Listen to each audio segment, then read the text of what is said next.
When Russia invaded Ukraine back in 2022, its economy was supposed to completely collapse. But instead, it actually grew.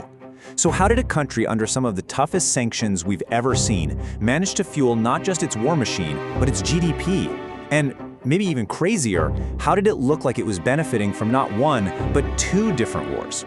Okay, let's get into this because it's a really complex and paradoxical story. Back in early 2022, pretty much everyone agreed on one thing.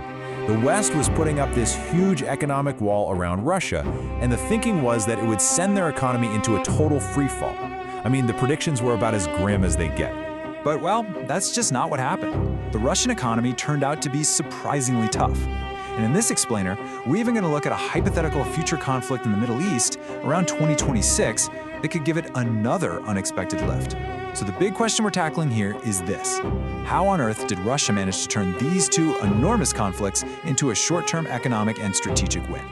To figure that out, we have to start by looking at the period from 2022 to 2025. This is what we're calling the Ukraine War dividend. Basically, how Russia built this new kind of economic resilience right in the middle of a brutal full-scale war. I mean, just look at this. The gap between what was predicted and what actually happened is just massive. You had major players like the IMF and the World Bank saying Russia's GDP would see a catastrophic drop, maybe as much as 11%. But in 2022, it only shrank by a little over 2%. And by 2024, it was actually growing at a healthy 3.6%. So what in the world was going on here? Well, a big part of the answer has to do with this idea called military Keynesianism. It sounds complicated, but it's pretty simple. It's the theory that pouring government money into the military can actually kickstart the economy. And that's exactly what Russia did. The Kremlin went all in, funneling tons of cash into making weapons, which created jobs, boosted factories, and got the economy humming, especially in some of the poorer regions. And the amount of money we're talking about here is just staggering. Before the war, military spending was hovering around 4% of GDP. By 2025, that figure had doubled to about 8%. Now, to put that in perspective, we're talking about nearly half of Russia's entire federal budget going straight to the war effort. The war machine literally became the engine of the economy. And this analyst quote really just nails the paradox here.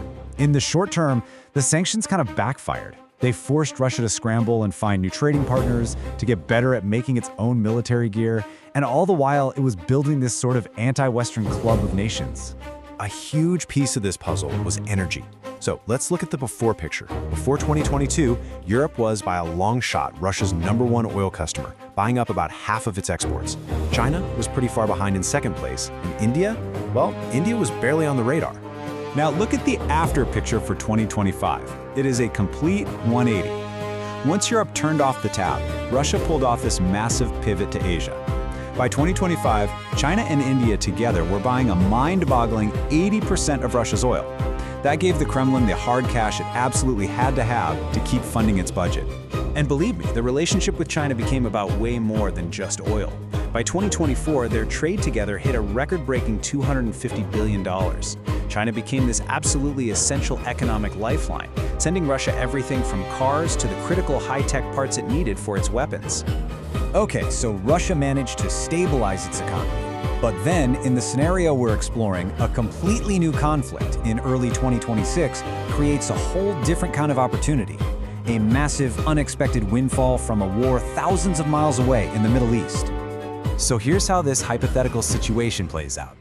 In late February 2026, US and Israeli strikes hit Iran. Iran hits back by causing chaos in the Strait of Hormuz. That's a super critical choke point for global oil.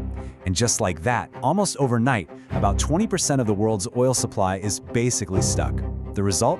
Global oil prices go through the roof. For Russia, this was like hitting the jackpot.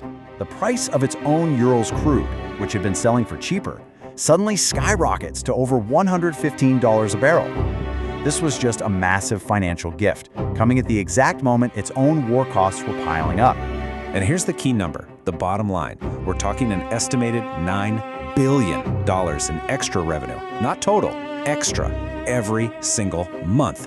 That cash didn't just stabilize Russia's budget, it gave them fresh resources they could plow right back into the war in Ukraine. But the money was only half the story. This new conflict handed Russia a huge strategic win. Suddenly, the United States was completely distracted, pulling critical weapons like Patriot missile systems away from Ukraine to send to the Middle East. Peace talks for Ukraine totally stalled. Meanwhile, Russia's alliance with Iran got even tighter. It got to the point where some EU officials were saying Russia was the only winner of the whole thing. Okay, so all these short-term wins, they seem pretty impressive, right? But here's the thing. They come at a truly staggering long-term price. So, was all this economic resilience just a Pyrrhic victory? Was it just hiding a much, much deeper rot? First, and most importantly, is the human cost. An estimated 1.2 million Russian casualties since the war began. That number, killed, wounded, and missing, is higher than what any major world power has lost in a single conflict since World War II. No amount of GDP growth can ever erase that. And this balance sheet really spells out the trade-offs. For every short-term gain you see on the left, there is a painful long-term cost on the right. That war-fueled GDP growth, it came at the cost of a national wealth fund that's been drained by nearly 60%. Full employment?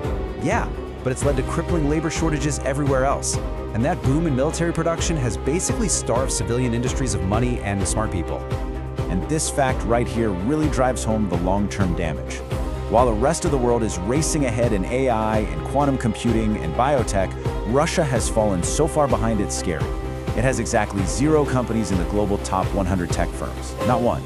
So you can see the vicious cycle Russia is caught in. First, everything. All the money, all the workers, gets diverted to the war. That causes innovation in the regular economy to just stop, which then makes Russia even more dependent on countries like China for anything advanced. And at the end of the day, that just eats away at the very foundation you need for any kind of future growth.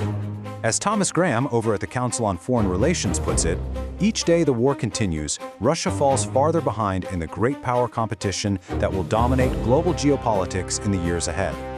Basically, its short-term obsession with survival is costing it its long-term future. Which leaves us with this one fundamental question. Is Russia's war economy some kind of new blueprint for resilience, a way for authoritarian states to survive Western pressure? Or is it all just a short-term illusion, a fast track to long-term decline and ultimately ruin? The answer to that is going to reshape how we think about modern war and economics for a long time to come.